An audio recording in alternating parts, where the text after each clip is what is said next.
evening.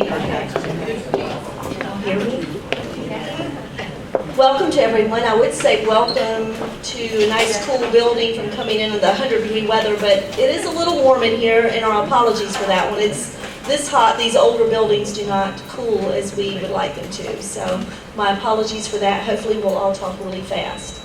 So again, thank everybody for coming out tonight. We have a lot of exciting things going on in our city and the whole region, and we really appreciate all your interest. We're going to continue to have a lot of exciting things going on, and as we go, we want to continue to keep the public informed. And I know our council and the integral group wants to continue to give all of you information as we go along in the process. And it is moving very quickly. All of you have noticed just the whole building's almost down. So it's sad, happy, but great things are coming our way. So I just wanted to welcome everybody, and glad you're here. And Dr. Gillen, I believe, is going to come and give you the rundown on the meeting tonight. So good to see everyone.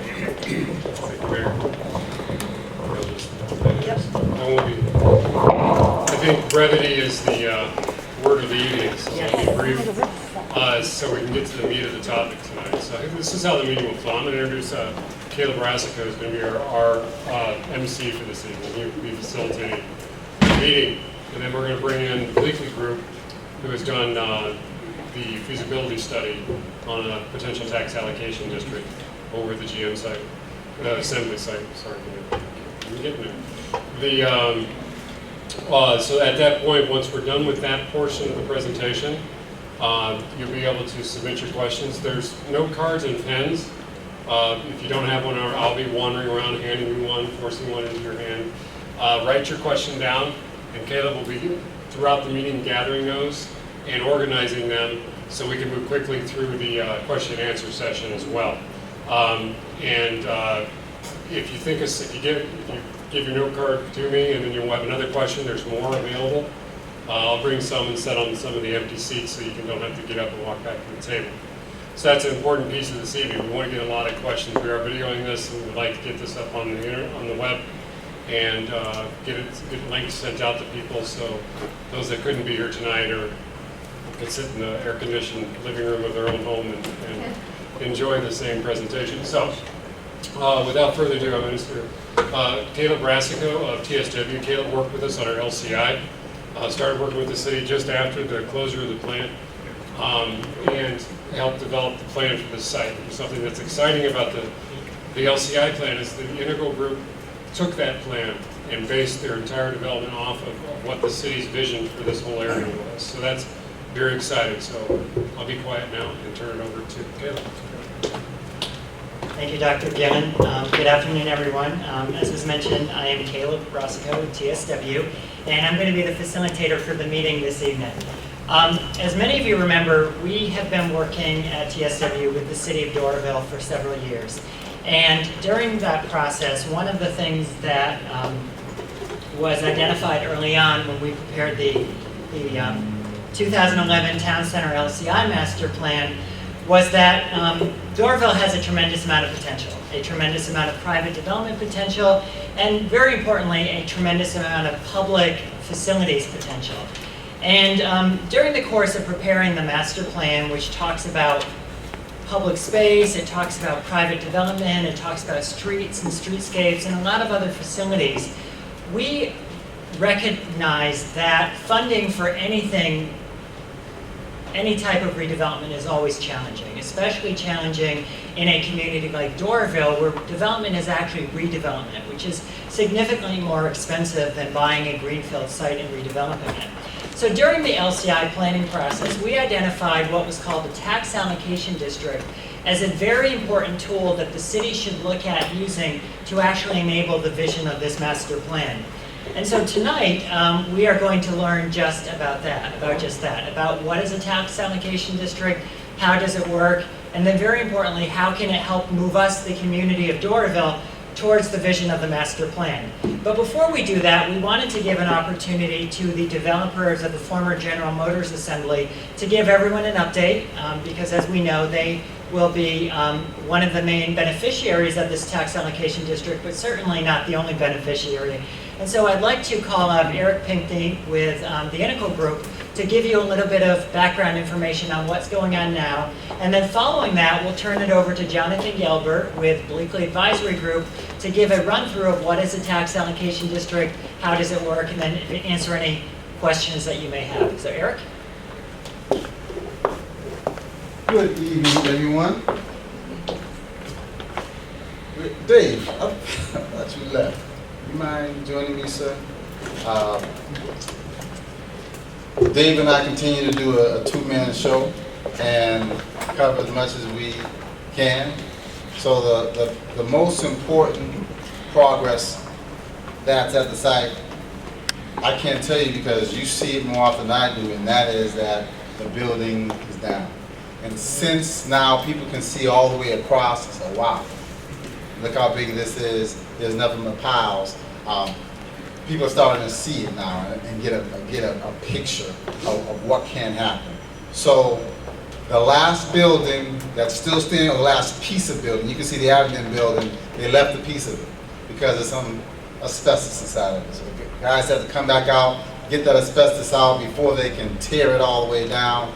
That should happen, the asbestos should be out within a week or two, unless they run into 4th of July. But shortly after 4th of July weekend, they'll come and tear down the balance of the building. That piece will take about a week to go. So by August, you should see no more buildings, you should see piles going down. The contractor has until December 31st to remove all the piles, but you can see by the number of railroad cars and trucks that are leaving the site that he's ahead of schedule. So it's quite likely that they'll be done more like October, November, but certainly they have not asked for an extension. The end of the year, they'll be gone. And so our race now is to be prepared to, once they're done in January, to be able to start putting in some infrastructure. So Bradley, The only other thing to know is you've all seen about the studio. So that is in process through design right now. Hope to break ground on that in the next 60 days or so, and with a goal to have it open in the first quarter of next year. So that's the first place that starts to get active, and there's a series of things we're working on that kind of go around the studio and play off of that. So that'll be the first of the construction. The other thing, as Eric mentioned about once we get it cleared off, we are now also working on all the infrastructure design. How do the roads and water and sewer and all that work from an engineering standpoint? So we're getting a good feel from that in terms of what will eventually get put in once we get done with the demolition. So all that's part of the package of what we're going forward with, moving at pretty good pace. Ready? Perfect. Thanks. Thank you very much. You're welcome. And for those of you who just came in, we are going to turn it over momentarily to Jonathan Gelbert with Bleakly Advisory Group to give a presentation on tax allocation districts. Now we know you're going to have a lot of questions, and so what we would like to do is we ask you to write down your questions on a note card, and Luke Howe has note cards and pens if anyone needs them, as does Dr. Gillen. So write down your questions as we're going through the presentation, and then towards the end of the presentation, we will gather them and ask every question to the speaker. We want to do it in that format so that if people have the same question multiple times, we can answer that question, but also give everyone an opportunity who may be too shy to raise their hand to also ask a question. So I'll turn it over now to Jonathan, but again, if you need any more comment sheets during the process, raise your hand, we'll give you more, and then at the end, we'll ask the speaker for any questions that you may have. Thank you. Thank you, Caleb. Hello, my name is Jonathan Gelber, and I'm with the Bleakly Advisory Group, and we are a small local firm based out of Sandy Springs. We specialize in planning, economic development, and public finance. One thing we do a lot of is tax allocation districts. We've worked on about 40 or 50 of them. Since 2001, we've been working on these. And of all the ones I've had the pleasure to work on, I think I've not seen one that had more potential than this Doraville had. It's really a very impressive thing you guys are doing here. I know that I've been told a lot of you have been through a lot of these meetings before, but I'm going to peel this back to grade A. We're going to start from the beginning, and I'm going to really explain the fundamentals of what a TAD is, just so we can be sure what we're talking about. What we've done here is we've created what's called a redevelopment plan, which is a terribly named document because it's not actually a redevelopment plan. It's not so much a physical redevelopment plan as it's a business plan to say, City of Doraville wants to do a tax allocation district. We're demonstrating through this redevelopment plan, we've done all our homework, we've got all our T's and I's crossed, we've got everything in place, we've done some modeling and estimates to get an idea of what's going to be involved in this, so you prove to the state and the people and everybody else that you have a clear idea of where you're going with this. So this is our TAD redevelopment plan. Just to be clear, that's distinct from an LCI redevelopment plan or any redevelopment plan the developers come up with that's about the physical layout. We are not talking so much about the physical layout, we're talking about the finance and the economics and the implementation of the tax allocation district. So let me start here by introducing why we think this opportunity is really incredibly unique. Nowhere in anywhere, not just in this region or in any region, do you have a situation where you have a large contiguous site, vacant or underdeveloped land or both, that is adjacent to an existing heavy transit line, that is adjacent to an airport, adjacent to a freeway, adjacent to heavy rail, adjacent to 2 major state highways. You've got 10 years of planning and zoning and visioning already in place. Caleb and his team worked on the LCI in 2011, I believe it was, and I had the pleasure with a previous job of working on the previous LCI plan in 2004. And we saw in this room, time and time again, a lot of involved people and a lot of visioning, and I think this LCI plan is one of the best LCI plans I've done. And this tax allocation district will help put that vision into place. Not only that, but you've got a strong team of experienced public and private development partners with the Integral Group, Macaulay Schmidt, MARTA, and I can't believe I'm saying this about MARTA. 2 years ago, I would have said, oh, well, MARTA's in the deal, there goes that deal. MARTA, in the last 2 or 3 years, has completely turned around and is actually being very progressive and doing some real quality work with their reimagining their parking lots and their transit stations. And the City of Doraville, of course, is a fantastic partner. To have those 4 groups working together, all these situations lined up, this is one of those rare times where you've got everything in the right place at the right time, and if you don't act, then all those ships are going to pass and go off in different directions. We've got a strong local market with a proven track record. We've seen other places in the region that are positioned like this, such as the perimeter area, Cumberland area. It's exactly, you got this little clock face with a little pod here, and a pod here, and we're on a pod right here where there's not a lot going on. There's potential for it. And most importantly, that nationally, real estate trends are pointing towards this kind of site, especially on heavy transit. I'll talk more about this later, but usually office development, housing development has all been moving towards the outer and outer suburbs. Lately, in the last 5-6 years, that has all stopped. They are now all moving into urban sites with transit. So, it's an incredible opportunity. So why are we doing a TAD here? In short, Doraville has 3 options with this site here. Option number 1 is to do nothing. This is our site right now with the demolition and piles of rubble on it. We can do nothing and leave it like that, and if that's what's going to happen, I'd like to see something different happen. But if we do nothing, that's what we got. Number 2 is to do something okay. Just let the market handle it, say, oh, everything will be fine on its own. In that case, we think the most likely scenario of what would happen at this house is you get pretty much like most of the other development you get around here off Buford Highway. You get a big old strip mall, you get some Olive Gardens and a couple of fast food restaurants, maybe a Home Depot. You get some garden apartments, maybe garden apartments and condos. This is what will happen, in our opinion, if we just let the market carry on ahead and say, oh, it's going to take care of itself.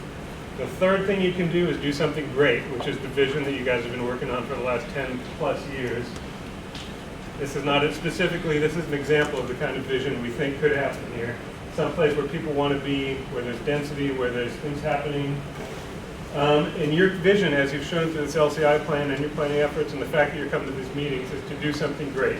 So let's throw away those other 2 and look at number 3 for now. You guys, again, have a unique combination of favorable conditions and the timing to do something great without too much effort. The Tax Allocation District is a useful financing tool that can help you guys go from good to great.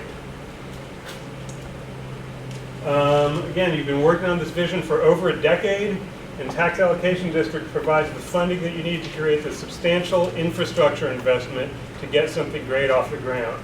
To do this kind of development takes a lot of roads, bridges, water, power, parking, transit structures. A lot of things have to be put in place to do great development. that wouldn't be there if you're just doing the strip mall. Two examples that we see where tabs have been used effectively for major projects are Atlantic Station, where it was a very similar situation where they took an old factory that had been shut down. There was a lot of contaminated land. They used the Tax Allocation District to mitigate the environmental problems, to build the road network, to build the parking, and essentially to put holes in the ground where these buildings could go. And these buildings were coming in built by private development partners. Another situation is the Beltline tab, which got set up in 2004. And notice these look nice now, but these are 10, 15 years in development and construction to get to where they are. In the Beltline situation, this was all stormwater mitigation and all sorts of other infrastructure. They said we could do it okay and build a big concrete pond, or we could do it well. We could use TAD money to make it into this very attractive park that also doubles the stormwater mitigation. So this is the way that TAD money can be used to build better infrastructure to support better development, which then in turn creates more value for the city.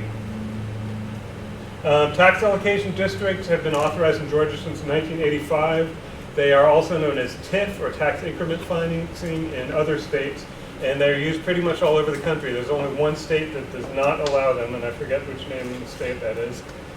In Georgia, over 70 different municipalities have approved the right to use TADs. And DeKalb County was one of the very first states to approve it when it became legal in the late 80s, early 90s, but DeKalb has not done a lot with them. We've seen the most action in Fulton County on them. And the way a TAD works, I'm going to try to simplify this because it's complicated, but essentially a TAD works best when you have some sort of real estate or land that's not doing a lot. For example, like the former GM site. If you just left it alone, it's worth a certain amount of money, it kicks off a certain amount of property tax, and it just hums along, and it might hum along that way for 20, 30 years, really not doing anything new, not increasing in value, just humming along. What you do with the tax allocation district is you set up the tax allocation district, and that creates a tool where you can start creating investment in that site, most typically in infrastructure. Once you start reinvesting in the site, ideally, the value of that site goes up. At this point, any tax money that's coming in before remains coming into the general fund. Any new tax increment that comes off of new development and new value, it gets recirculated into this tax allocation district fund and reinvested in the neighborhood in some sort of public or infrastructure purposes. That usually goes on for 10 to 25 years. Legally, we're setting it up so it will last 25 years, but if you all decide we're where we want to be earlier, you can pull the plug on it and call it done. At the point when you expire the tax district, then all of that new value starts flowing into the general fund. So during the duration of the tax allocation district, any new value created on top of the base value gets recirculated and reinvested in the district.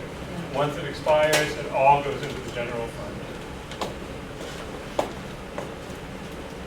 So why are we here in Doraville? Why do we think a TAD's a good idea? What do we hope to accomplish with it? Number one, the City of Doraville wants to fund the infrastructure needed to support the proposed redevelopment of the former GM site.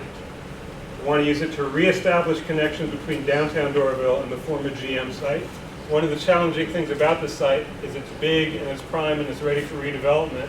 It is divided from the rest of the city by a wide bank of railroad tracks and MARTA lines with some change in elevation. So it's very challenging to connect from that side of the tracks. Even if you're 20 feet from the MARTA station, you've got to go about a mile out of your way, even in a car or on foot, to get back there. So one of the ideas is to reestablish those connections, to capture value from redevelopment activity in the TAD district, to reinvest back into the TAD district, and to support and incentivize good redevelopment. If you, the city, have certain ideas of what you want to see done there in terms of how you want the buildings to look, how the density should work, how the architecture should work, what the land uses should be, and a developer comes up and says, I want to do this, and you say, no, we think you should do that, then a TAD is a way to say, well, we think you should do that, and here's a little something to get you to do it the way we want you to do it, to make it worth your while, to make it worth our while, to get what we want out of this, rather than do the easiest thing to do. It's very easy to do the easiest thing. What we want to do is hard, and it's going to be better. We have set up a tab boundary. This here is the limit of where the tax increment financing can be collected or spent. There's been a lot of criteria that's gone into this in terms of the limits of how much you're allowed to capture and what makes the most sense to capture. But essentially, we looked at things where there's a lot of redevelopment potential, things that are likely to redevelop in the last 10 years, and that support the goals of the LCI plan and other city redevelopment goals. The boundaries are essentially the entire GM site with a few pieces carved out, and most of the downtown side of the railroad tracks between the Interstate 285, the Chamblee line, which this is the Shallowford intersection down here. This is Buford Highway here. We've carved out a couple of bits where we don't think there's a lot of potential for redevelopment over the next 25 years, and also to keep the amount of money that we're impounding into the TAD down, so you can keep as much money as possible flowing into the general fund. And we've added a couple places here where there's underdeveloped or vacant buildings that we think have strong redevelopment potential. The 289 acres, or what this is, and all of this qualifies by the redevelopment powers law for a tax allocation district, in that it is defective and inadequate street layout and infrastructure, in the sense that there is no street infrastructure. There's environmental contamination, there's aging buildings, and there's other conditions that impair sound growth, including poverty, vacancy, population decline, and job loss. And this has all been documented in the Tax Allocation District Redevelopment Plan, if anybody wants details on that. The redevelopment potential is something that we modeled as a best case scenario, based on what we hear is happening with the Integral Group, based on what came out of the LCI plan. We looked at how much land there is, what's the real estate market look like, what are values. Over 25 years, how much do we think you could reasonably redevelop in this area? How much market demand would there be? What prices would these things lease or sell at? And we think if everything went along swell, we would have 6 major redevelopment areas, which are the Assembly, which is the main part of the Integral Group. There's the north part of the Assembly. There's the Yards. MARTA is interested in redeveloping some of their parking lot land. And then there's the downtown area. And then there's this district down near Shallowford Road where we have some aging shopping centers and apartment complexes and some aging industrial buildings. We think, and even based on a conservative estimate, that collectively these 7 projects could include over 5,000 housing units, over 5 million feet of commercial space, about 60% of which would be office, 40% of which would be retail, 300,000 square feet of civic space, including city hall, libraries, and other facilities, potentially. We're not designing these things, but we're saying that's something that we can envision happening. And we think that this redevelopment could have a potential market value of $2 billion over the next 20 to 25 years. Now, the reason we're projecting that is because that is how we gauge how much new development, how much new value would be created in the TAD district, because that gives us an idea of how much we would have to spend based on that. Why would Doraville benefit from this TAD? We think there would be quality of life benefits, which would be improved housing options, commercial buildings, and public space. The redevelopment of underdeveloped and blighted structures and vacant parcels. We think there could be a major transit-accessible regional activity and employment center here in downtown Doraville. I'm talking a major regional hub. This has all the ingredients to become a real place of the future. Improved transportation infrastructure, sidewalks, and streetscapes. We think there would be fiscal benefits too. We think that there would be a dramatic increase in property values and property tax revenues for both the city, the county, and the schools. We think there would be increased commercial and retail activity, which would lead to higher public revenue from other sources, such as property taxes and employment taxes. There is something called the halo effect, whereas if you improve everything inside the boundary and get things alive and kicking and going strong there, we think that that would have an impact outside that boundary, where there would also be a strong potential for development that would, again, revert back to the general fund. Most importantly, we think there would be economic benefits, enhanced quality of life for residents, workers, and visitors, larger share of regional growth, increased employment opportunities, and the Doraville site would be primed for major corporate tenant. I'm going to divert a little bit here. One thing that's been very big in the news lately has been a couple of major corporate international relocations to the Atlanta area. There's 2 I want to mention here. One is, this is the State Farm headquarters. They consolidated 9 or 10 regional offices. And they've decided that they, especially with younger and younger employees who have different lifestyles than the older employees, they decided that it is worth their while to consolidate all these suburban office park offices into one large transit accessible building. So they bought a lot at the Dunwoody MARTA station, and they've built this $2 million enormous mixed-use building that they are physically connecting to the MARTA station. When they were looking for sites for this, they said, we are looking for something that's in the Atlanta core, that's close to freeways, that's close to transit, that's close to shopping. And they found this site, and this is perfect. So they are putting something like 5,000 or 10,000 jobs there, and a whole lot of tax value in that building. A lot of you may have heard that Mercedes-Benz just relocated to Sandy Springs. When Mercedes-Benz first announced that they were looking at the Atlanta market, the thing they said is they are interested in having a large signage along a major freeway, potentially Georgia 400 or 285, and having easy access to MARTA. Does that sound like a site that's familiar to anybody? If any of these people came by today and said, we're ready to move our major headquarters here, we're ready to do a major development, here's what we're looking for.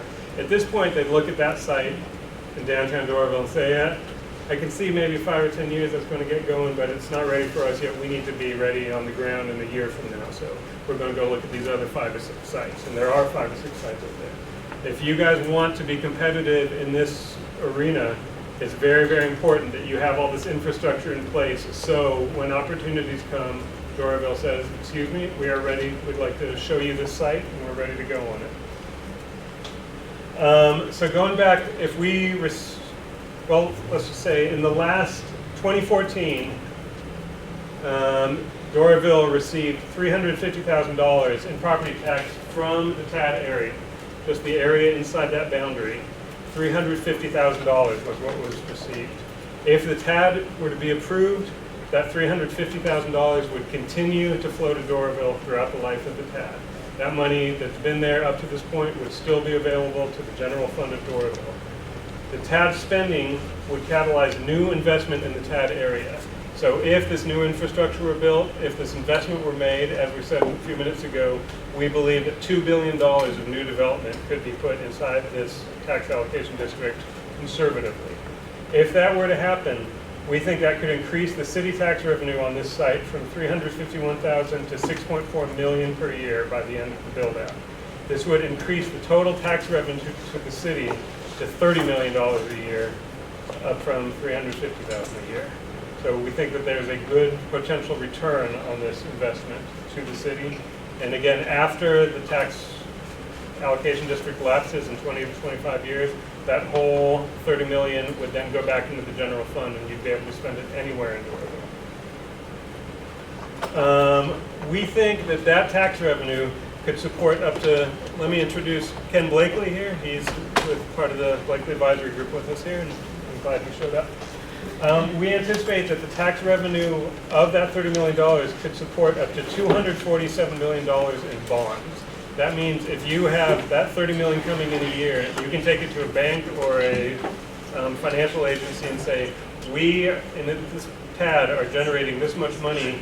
Can we borrow some money against it so we can build that infrastructure? And the bank would say, well, based on that $30 million, we could loan you up to $247 million. That does not have to all be loaned at once, but that's an upper limit of where we think this could go.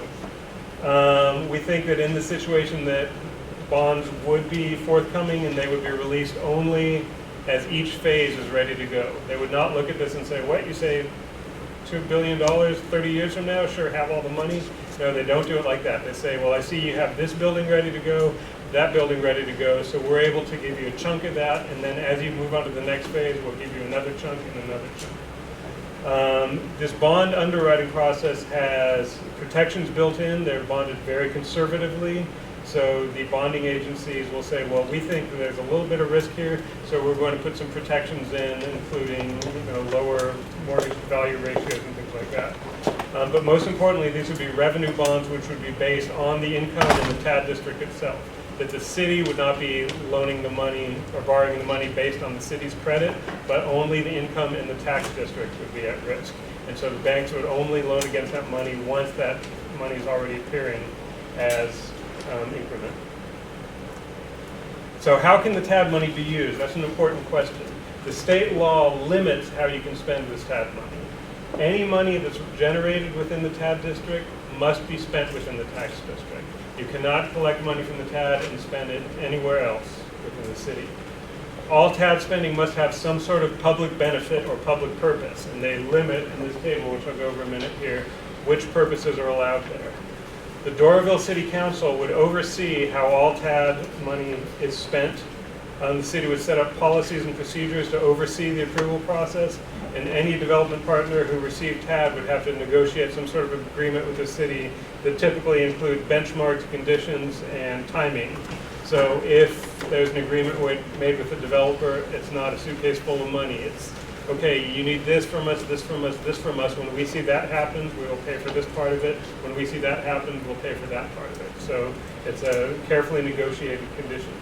And then finally, Enrique, the normal zoning and land use is in place, that all of your local land use controls would still be in place in the TAD. The kind of things you can spend TAD revenue on are transportation and mobility enhancements, such as internal streets, road and pedestrian connections, sidewalks and streetscapes, public parking facilities. You can do site-specific development activities, such as demolition and cleanup, and environmental testing and mitigation. That's where the bulk of the Atlantic Station TAD went. All of that environmental cleanup was supported by the TAD, and that helped them get that moving a lot faster. Area-wide infrastructure improvements, sewer, stormwater, water, utilities. A lot of the stuff is pretty dull, but it has to be done on this scale of development. Public space, parks, landscaping, lighting, other things like that that benefit quality of life. And then finally, other redevelopment initiatives that are eligible. These include things such as libraries or schools or public buildings or anything that's an eligible capital cost. There's a complicated steps to get to the TAD approval. We right now are at this point, we've gone through all of the steps up to this point, and we've gone through an urban redevelopment authority review. We are now going into a public hearing in a couple of weeks. And then at that point, we're going to present it to the city council for approval. Once city council approves it, we have our TAD set up. But at that point, it's kind of a baby TAD because the city can only pledge the city portion of property taxes to the TAD. And that's only about 1/20th or so of the total TAD money available. Most of the tax money is in county taxes and school taxes. So the next phases after that are to negotiate with the county and the schools to get them to participate in the TAD too. And at that point, you have the full benefit of the TAD. At this point, that's all I have to say. I'm going to turn it back over to Caleb now, and I think we might have time for questions after that. Thank you for your time. Thank you very much, Jonathan. Do we have any more questions? Because we only have a few here, so. Oh, they have to be written down, right?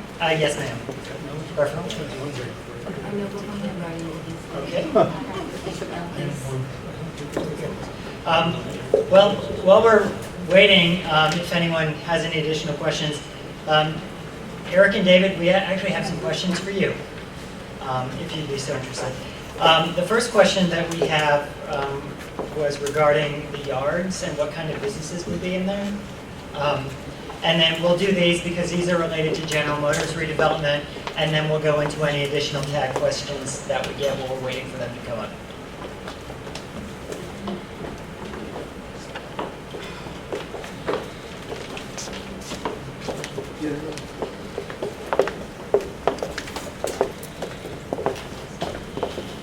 The yards is right now a 7-acre site that's where the existing building in the back right along Peachtree Road is.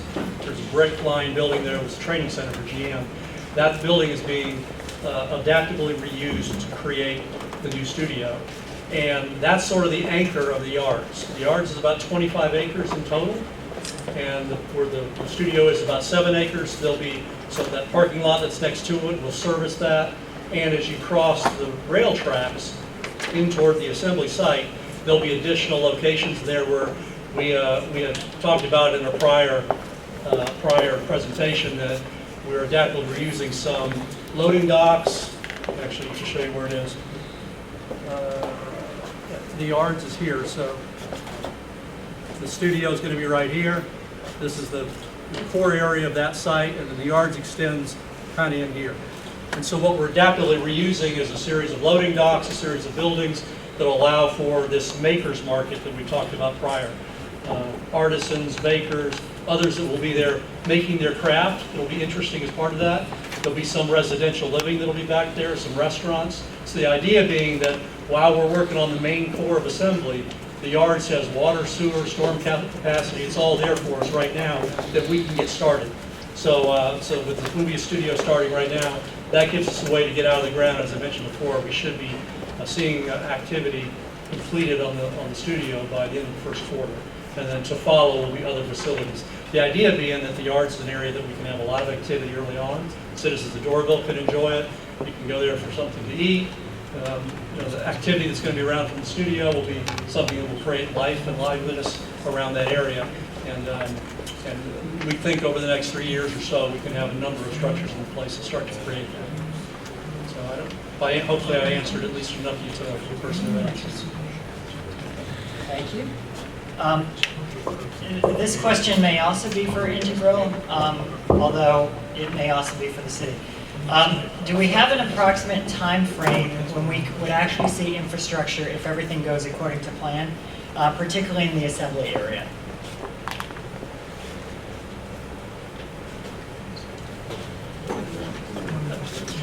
Well, with the completion of the demolition phase, our goal is to be doing work on infrastructure in 2016. It is very dependent upon a number of things. Certainly the TAD will have a significant influence on how fast we can go and how much we can do. But the plan has always been get the demolition done in 15 and move toward infrastructure in 16. A major piece of that is how we connect underneath the MARTA station. Park Avenue going into the park is the biggest part of that infrastructure work. So we anticipate and we look for that to be one of the early steps. In addition to what our first phase was Station Square. I don't have the maps here, but the corporate campus area that was close to 285 and the MARTA line, that's something we had considered to be a very early phase that we could start. And we'd have infrastructure going in that quadrant first.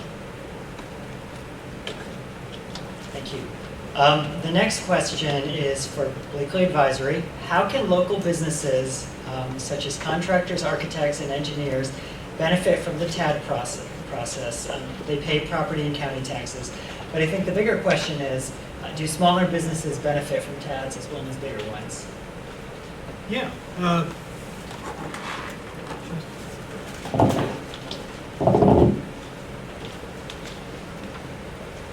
There are a couple ways that small businesses can benefit from the TAD. One is there's an activity called the halo effect. Some of you may have heard the term. And basically what that means is when new activity, new investment goes into the TAD area, those properties that surround it often see a lot more investment and activity from that new business. So even though they're not in the TAD, if you think about like a donut in a hole, if the TAD is the hole of the donut, that area around it often sees a lot more investment and activity because more customers are coming to the area. There's more activity on the street. There are more people buying and selling things. So we've seen that over and over again all around the state where TADs are located, that halo effect over the next, say, 10-year period generates a lot of business. The second aspect is the more direct question, which is the physical development itself that's going to go on the site, I would think would generate opportunities for lots of trades and services that are going to be needed to construct all the physical improvements that are going to go on the site. This is going to be significant development of a lot of scale, and it's going to need a lot of different things. So the components there would be the construction trades and materials and other things that are going to go into the project would seem to be another kind of direct opportunity in terms of investing in those. If I can add to that, another impact will be if 5,000 housing units are built, that's 5,000 customers for your flower business, your sandwich shop. If you're a roofing business, that's 5,000 roofs that need to be put on. That creates new people, new economic activity. And if you have this office space, that's not only nighttime activity, but daytime activity too. It's customers for small businesses. Our next question, which is actually two, but I'm going to combine them. The General Motors redevelopment plan includes a variety of public infrastructure, such as roads, sidewalks, parks, water, etc. What is the cost of installing these public improvements? And in particular, what is the cost of the bridge, or the tunnel, I should say, that would connect downtown Doraville to the GM Assembly redevelopment? You said bridge and tunnel, where the sub park up there? I'm sorry? Bridge and tunnel. I meant tunnel. You didn't need tunnel? I did. Stan said, he said you never say tunnel. What is that? Look at it. It's a covered street. Even the people, the residents know it's a covered street. It's not a tunnel. Sorry. Yeah. Sorry. At the council meeting, I had a slide. It was the most controversial slide. It was the estimate, and the general contractor team, the program management team, gave me an updated budget. This budget didn't go by and change much, but it ranged from, it said 168 million for the total. I said, well, last one I had 200 million. I said, yeah, we got some other estimates on the cover street, and we started talking to contractors, and some of them saying that we think it won't be closer to 100, it might be 50. So I'll go back to my original. I'm gonna stick with the 200 number, all right? And the truth is, we won't know until we design it, and when they start. Because if they were designing now, and we're under construction in 2016, we'll likely be closer to the 168, 165. If it's 10 years from now, when they're doing part of it, it's going to be closer to the 200. But I think what's most important to understand is the scale. It's hundreds of millions, and the covered street is the most expensive piece out of that. It's in the $50+ million range. One more for you, and then we'll turn it over to Bleakly Advisory. What percentage of the project will the movie studio be? They just told us the movie studio is only 7 acres.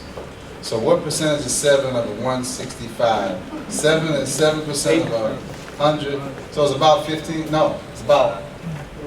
No. 4.2. Oh, you missed my math. 4.2. Thank you for calculating. It's 4.2%. So it's small. It's small. It's in the back, and plus, remember, it's along a street that already has some infrastructure. Now, if Michael Hahn was here, he would say, but we're already planning a phase 2.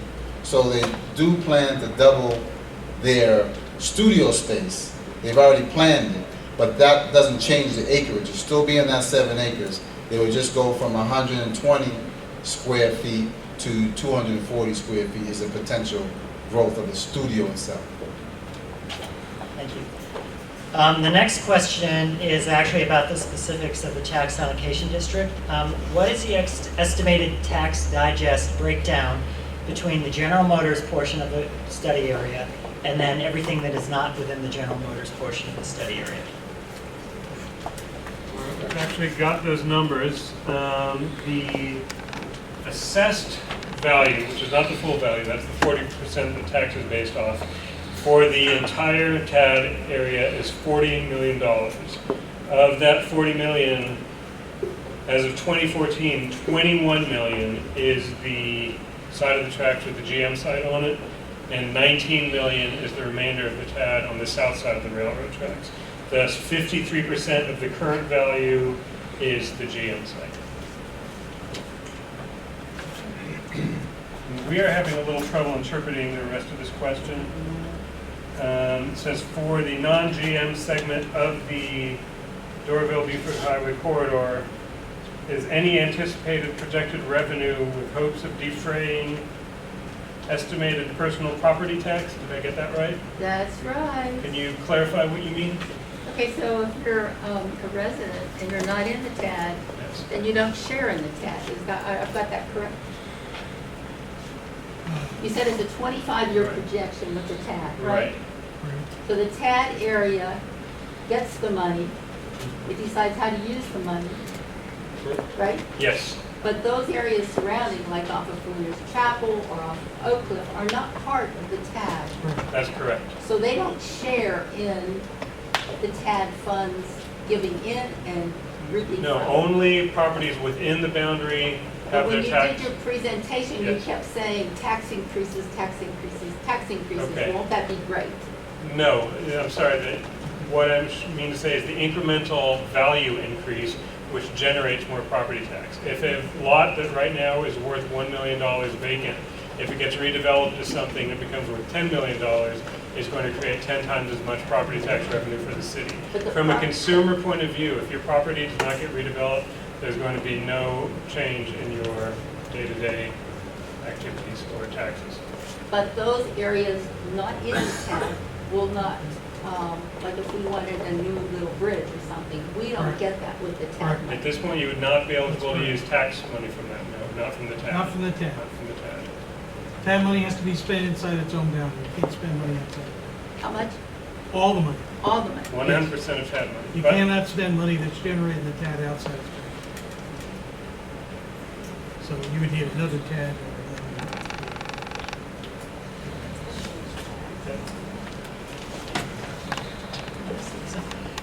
Next question is for Integral Macaulay Schmidt.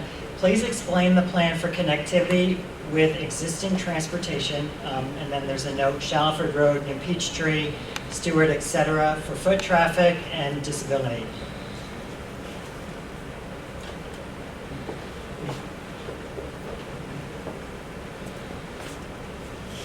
The plan, the covered street is what brings the site into downtown Doraville.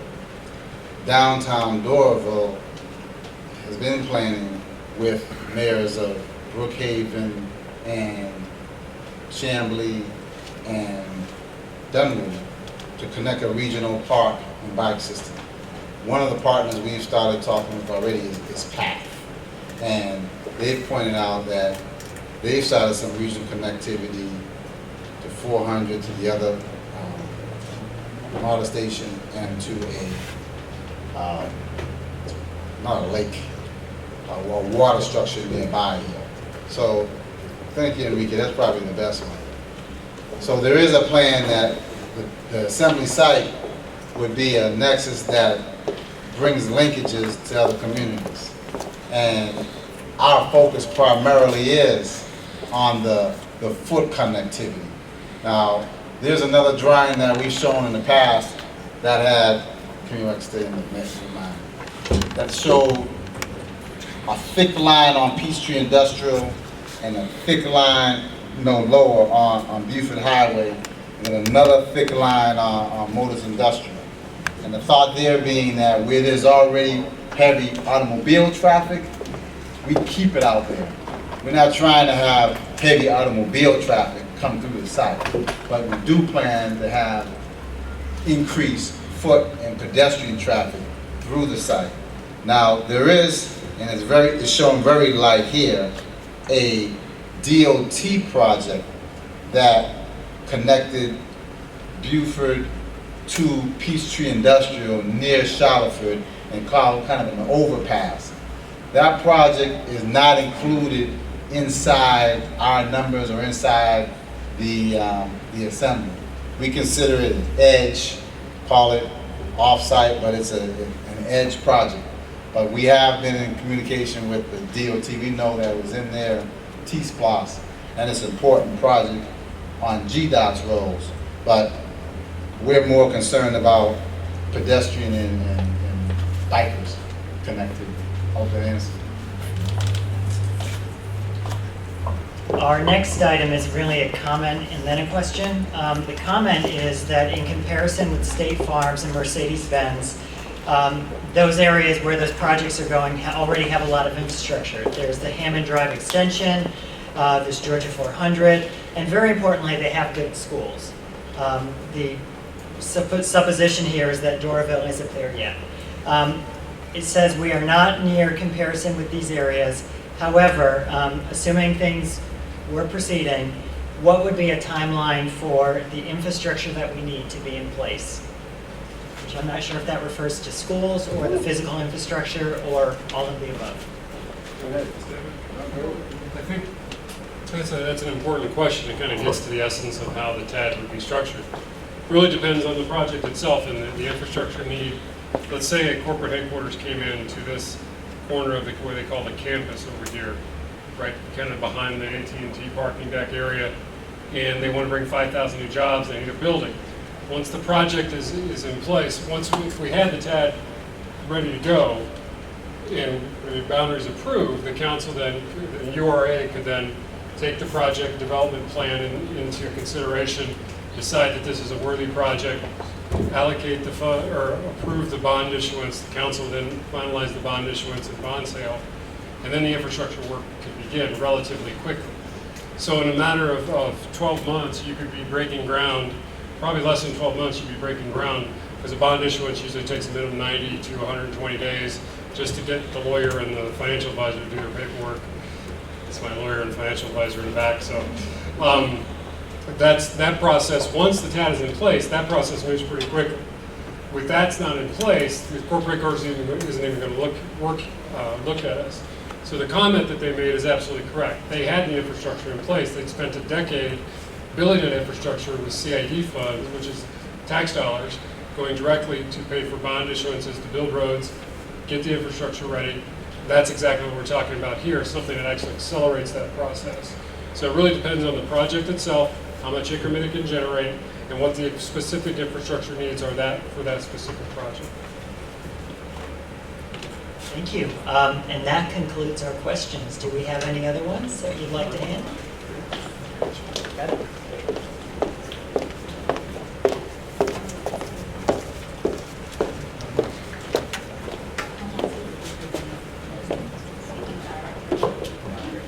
One more coming after this. One more? Good. Good. Let's see what we get.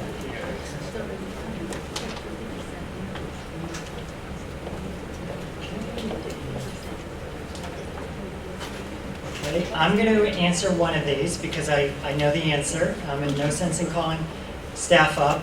The first question is, does Doraville have a mixed-use zoning district in the current code? And the answer is yes. This entire study area is zoned the Livable Community Code, which was actually written specifically to enable mixed-use development, and the General Motors Assembly has been rezoned to that. The second question is, have the development parcels been platted? And if not, what is the schedule for platting them?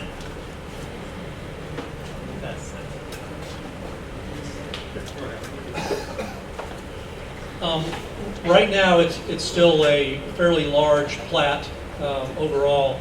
The way platting will typically occur is as streets and roads get put in and we identify the grid, we'll plat. So we plat as we go to a great deal. Remember, platting says that we got to be exactly, it's a surveyed edge. So we can't generalize about where the edges of the plat are. It's an actual legal edge that defines the boundary. So as these streets get put in, as the infrastructure gets defined, that'll allow us to show exactly where the blocks are, and then we'll begin to plat inside those blocks. But until we get into development further, until we make some of the early moves on where we're going to have a phase one and where it's going to start to develop, we would typically just plat in those areas and then sort of plat as we go.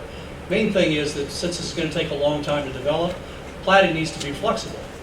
As things would change, as we need to move streets around, as different users come up, then we would adapt that plat to the variety of uses, all of which is going to fit inside the code that Dr. Gillen just talked about, or Caleb talked about. So we would expect as the infrastructure starts to get more defined and our phase one starts to get more defined, platting will begin, but it'll continue all along the way. Our next question is about connectivity to the north of I-285. Is there any connectivity planned across 285 towards the farmers market and other areas? The highway right now is a wall through Doraville. Currently, there isn't any new connectivity. The one bridge we have is New Peachtree Road. As you know, the council is going to be looking at a New Peachtree Road redevelopment through a grant that we received up in the next several months with the DOTs. We're still working on the traffic study and approval of the traffic study. So a short-term solution would be to enhance the bridge over 285 and New Peachtree Road to make it more walkable and more pedestrian-friendly. Longer term would be some sort of overpass closer directly into the site or on the other side of Marta. But that's a very expensive endeavor. It's all really going to depend on how the development goes and how quickly it goes. So it's a kind of an open question. The bridge is not part of the TAD. Yeah, I want to point one thing we Yes. did in Oh, anticipation. no, ma'am. Yes, that is correct. The bridge.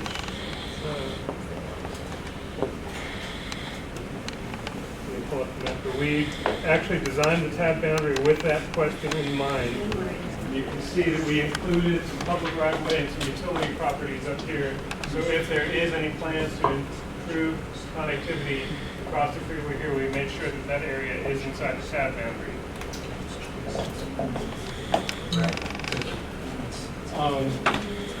This question is, how soon will this TAD take place? As Jonathan went through the timetable for you, we are at that phase where the URA has approved the boundaries, and approved the feasibility study, the redevelopment plan. It comes before council in the form of a public hearing in July. The first meeting in July is a public hearing on this. Action then to follow, and it's completely up to the council at which point is it the second meeting in July they want to take action. Because once the council approves this, they're not issuing debt, they're just creating the boundaries. And at that point then, it goes to the county and the school board to pass resolutions in support of the TAD, which would then make the TAD a fully functioning TAD. So that's the next, that's how the time frame unfolds. So it's a lengthy process. It has to happen before the end of the calendar year for it to be effective in 2016. So all those things have to take place between now and December 31st. So, but again, at this point, we're not issuing debt. All we're doing is approving the boundaries and putting the process in place so if the infrastructure need arises, we're able to move quickly. And our final question is, who will market the General Motors Assembly redevelopment, and who will pay for that marketing?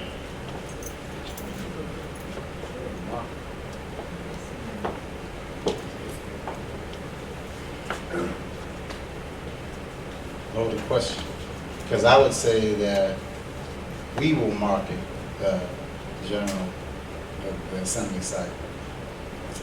The two things first, assembly is marketed right now as an economic development program. We're trying to push to return the jobs to the site that are left when the plant left. So if we were just marketing to office alone or to retailers alone or to housing alone, then we could pick the kind of broker or marketer that would gear to that one industry. But we're marketing to new and growing industries. So forgive me if that's not a short just, this company or that company or who's paying for it, but the majority of the effort, and Dave can attest to this, if we were trying to market in a traditional way, and we've spent a lot of time in print media, there'd be a sign up at the site, and there will be a sign up at the site, and on trying to find vendors. But we've spent most of our times with economic development, project managers, professionals at the city, county, and state level. Friday morning, Dave was at Chambly's Chamber of Commerce. At the exact same time, I was at Metro Atlanta's Chamber of Commerce.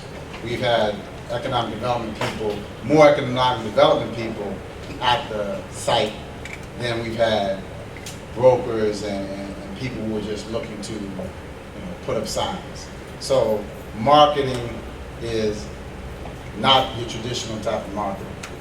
But it's not I don't know, is marketing allowable expenses out of TAD? Okay. Then it won't be the TAD fund, guys. Well, thank you very much. Unless we have any further questions, I would like to thank our panelists and then turn it over to Mayor Pittman for some closing comments. Oh, Mr. Anderson? Thank you. You mentioned a bridge.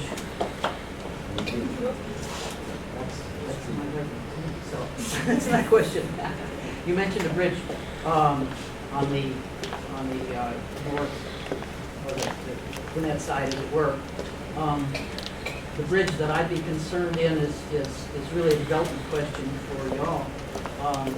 What the T-SPLOST says was 057, which is at the other end, the Shallowford end. I see a lack of connectivity for your project. Your project needs connectivity. The development or lack of development on 141 Peachtree Industrial, it needs to feed off from that end, as well as the Shallowford Road bridge, actually, that was part of the T-SPLOST. It would go up New Peachtree up the backside, or one of the Peachtrees up the backside that separates Chambly from project would be very important for connectivity for the development, so the people that want to invest in this place, in this space, can get their customers to and from it, so that if they live there, they can get to and from it, even though they're gonna live, work, and play there within the 1,500 yards or whatever it is. You're still gonna have a lot of necessity for connectivity from the undeveloped 141 area and from across the bridge, proposed bridge, across the Shalford Road area. The bridge that you proposed goes not to a high-density area that's going to come to you, in my opinion. So is there any address those two connectivities, the 141 and the Shalford Road area? So I guess the question is there a citywide plan or process to look at additional connectivity through the GDOT area? plan, Or a GDOT. DOT Nothing to do plan with the city, process? it's GDOT. GDOT agrees with you, they want the street. Yeah, in our discussion with GDOT, they want to see that connectivity from PIV to Buford Highway. That either over or under the tracks on that, that's a higher priority for them. And I think part of your question in your writing was, where do the federal and state dollars come in? It's pieces of the project like that where you're going to see the large federal grant programs and the state DOT grant programs come into play. Is in those larger, more regionally impacting transportation pieces to this. So that's one of the ones that's a critical aspect to this plan, so you're correct. It has been part of the LCI and it's been part of their redevelopment plan from the get-go. So the city and Integral will promote GDOT to accomplish those. Everything that's in the redevelopment plan that was in the LCI as well is something that we've been having discussions with GDOT about from the beginning. Those things all take time. Everything's got to culminate at the same time. So it is something, yes, they're very enthusiastic about it. It needs to happen. GDOT likes that idea as a north-south reliever. So it's something that they're very interested in. And initially, where does it fall in the timeline? I can't answer that question until we get the TAD in place and we've kind of figured it out. Part of the advantage of having the TAD in place, it gives you the ability to leverage those larger federal grants. You're talking large federal grants, you're talking in the tunes of hundreds of millions of dollars. You got to have a match for that, some way to match that.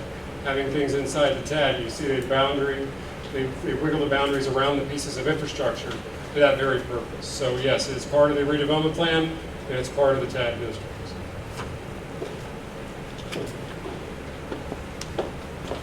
Again, we want to thank everyone for coming out tonight. It's very refreshing to see our business owners and our citizens. And I see Brian Locke from Shamley, so thank you all so much. And I do apologize for the heat. I know it's warm in here, so thank you very much for your patience. Also, thank the panelists. Eric and Dave, you always do a great job. And Caleb, you do an outstanding job, so thank you so much. And again, we will be having more of these. We want to keep everyone informed as we go along in the process. It is very, very exciting for the city and the region.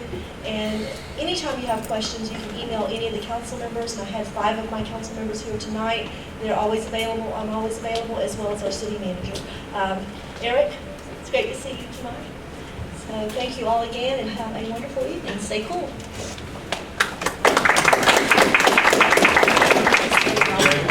Fire station. We'll do it.